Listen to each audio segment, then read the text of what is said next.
Allez, on y va, on y va. Trotte sur le bon diagonal, Philippine. Mon quotidien, je me lève à 6h30 pour faire un footing, un réveil musculaire plutôt.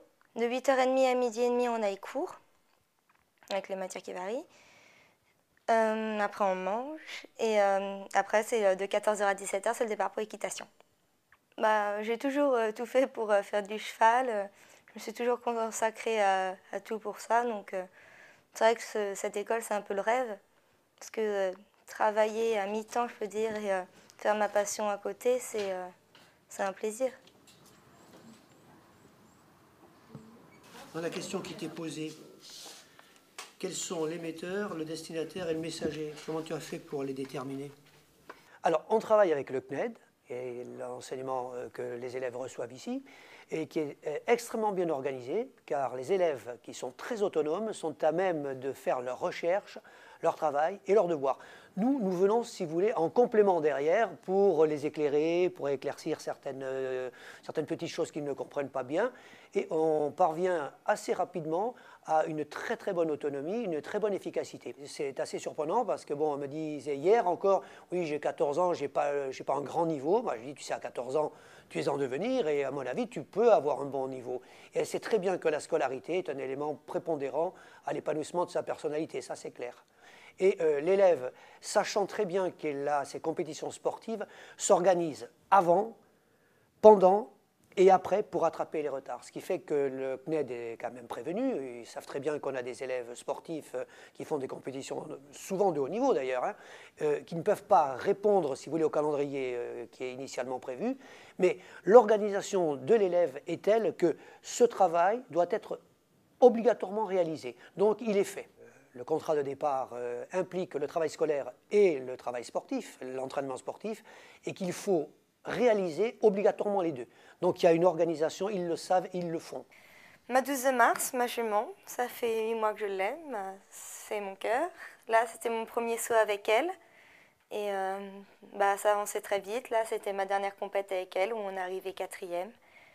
Et là, je dois aller me préparer pour l'entraînement sportif. Vous allez bien ?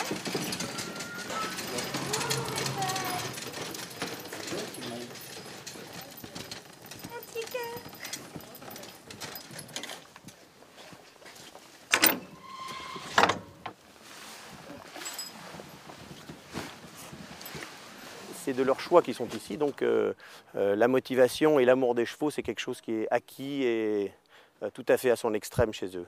Nous décidons que les élèves ne rentrent en sport-études que s'ils sont brillants en classe. Je pense que le fait d'être dans un contexte professionnel où le besoin de faire les choses avec perfection déteint sur leur quotidien, déteint sur leur travail d'école, déteint dans leur vie de tous les jours et dans leur motivation générale. Alors Philippine a eu un passé un petit peu délicat.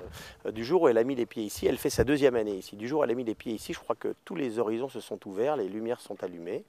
Et sa scolarité est partie au beau fixe alors qu'elle n'était pas très brillante avant d'arriver dans ce contexte. Le cheval, pour elle, c'est comme un 2e poumon. Pour elle, c'est devenu une condition sine qua non à sa vie, quoi.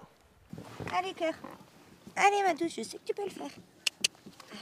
Depuis toute petite, elle rejette l'école. En fait, le système classique, elle le rejette complètement. Et malheureusement, dans la société française, il n'y a pas grand-chose pour ces enfants-là. On a trouvé ça vraiment sur le tard. On aurait pu démarrer beaucoup plus tôt, mais on s'est toujours dit ça va changer, ça va changer, ça va changer. Et ce problème de poids nous a peut-être un peu plus alertés. Je pense qu'il y avait un gros problème de confiance en elle. Et le fait que le cheval lui obéisse, qu'elle arrive à maîtriser quelque chose, je pense que ça lui donne une confiance en elle qu'elle n'a pas sur la terre ferme, quoi. Elle avait quelques problèmes de poids, et là elle a pris 18 kilos en un peu plus de 2 ans. Avec ces difficultés à l'école, ce choix d'études qu'il fallait qu'on fasse, qui soit un peu différente d'études classiques, il y avait quand même ça, où elle était douée, on nous disait qu'elle était douée pour ça. Et donc on a choisi ça, et là par contre quand je la vois, ça y est, je suis complètement conquise, et puis on a fait le bon choix. L'équilibre, pour nous, il est tout trouvé. Ça serait en priorité l'école et l'enseignement. C'est passe ton bac d'abord. Philippine n'a peut-être pas encore compris ça, mais on y travaille. Mais c'est vrai que nous, la priorité numéro 1, c'est passe ton bac d'abord. Non, moi, je voudrais qu'elle trouve son équilibre, son bonheur, et et qu'elle réussisse dans la vie, que cette école de vie, parce que c'est une école de vie, je crois aussi l'équitation, lui donne les bases pour réussir après, qu'elle trouve sa voie, qu'elle trouve son chemin. Je veux dire, en tant que parent, on ne demande pas plus. À force d'aimer tellement l'équitation et qu'on me mette des conditions, j'étais prête à tout pour rester avec elle, pour rester au centre équestre. Un cheval, une belle vie, une famille. Et je suis heureuse, alors je peux pas demander mieux.